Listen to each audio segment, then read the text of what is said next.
Alguma vez a vida pareceu um poço fundo, escuro, sem nenhuma saída aparente?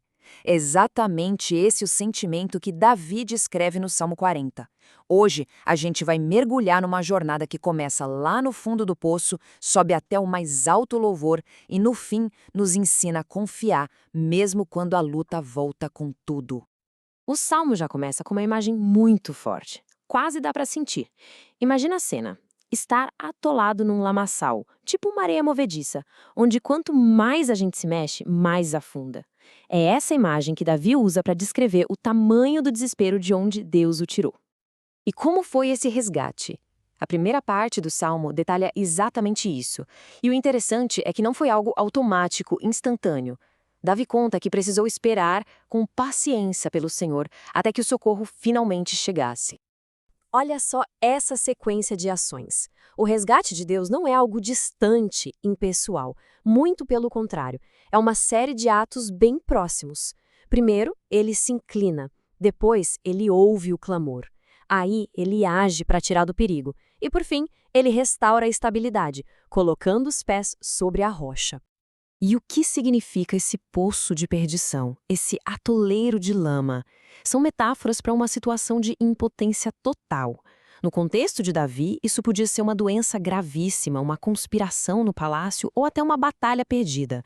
Era um beco sem saída, onde a única esperança era mesmo a intervenção de Deus.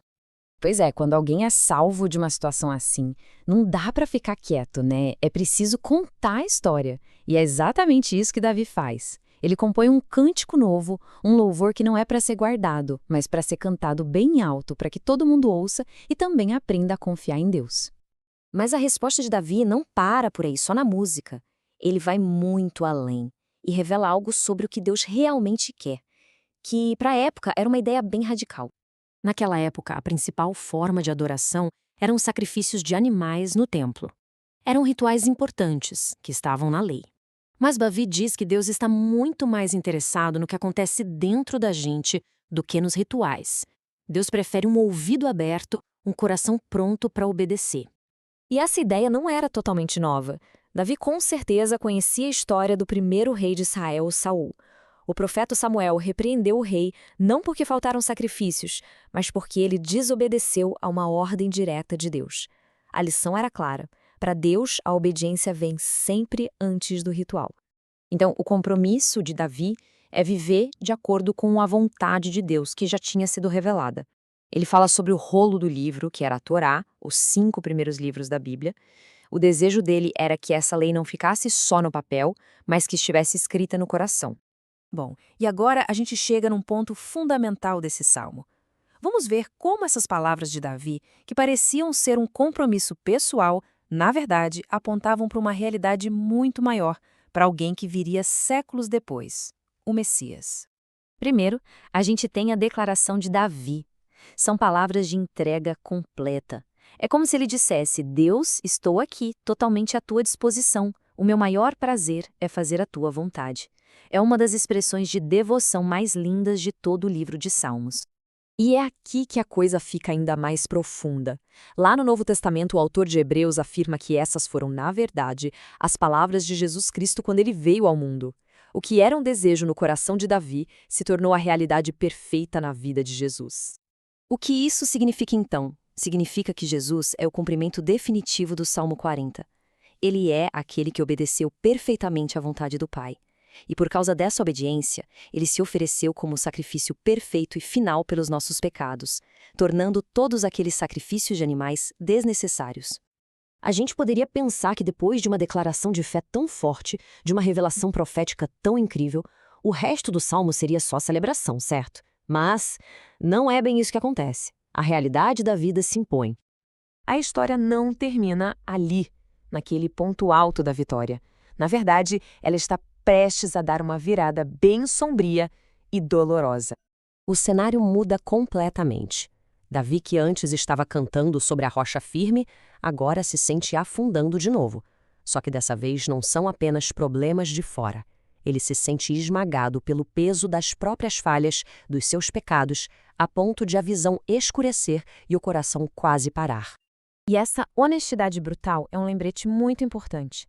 Ter experimentado a graça de Deus no passado não nos torna imune a novas lutas. A vida de fé é assim, uma jornada com altos e baixos, e a gente está sempre precisando do socorro de Deus. Certo, então se a história não termina na vitória do passado, onde é que ela termina? No finalzinho do Salmo, Davi nos mostra qual é a sua fonte de esperança, mesmo no meio de uma nova crise. Aqui está o contraste poderoso em que Davi se agarra.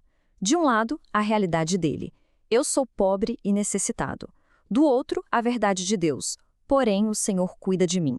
Ele reconhece a própria fraqueza, mas coloca essa fraqueza lado a lado com o caráter fiel de Deus.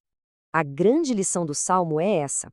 A segurança de quem crê não está nas circunstâncias, mas em quem Deus é.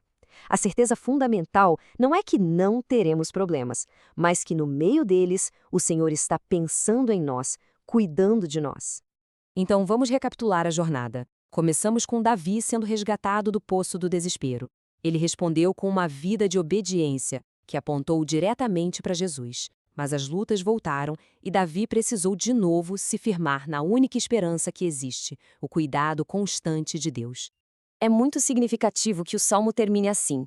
Ele não acaba com a solução do problema, mas com uma oração. Isso nos lembra que a vida de fé não é sobre ter todas as respostas, mas sobre clamar àquele que tem todo o poder, confiando que ele está nos ouvindo. No fim das contas, qual é a única verdade que sustenta esse salmo inteiro? Qual é o chão firme que Davi pisa, tanto nos momentos bons quanto nos ruins? A verdade que âncora tudo é o cuidado constante de Deus. Isso nos deixa com uma pergunta para refletir. Saber que o Senhor cuida de nós, que Ele pensa em nós, como isso muda a maneira como a gente encara as lutas e as ansiedades do dia a dia?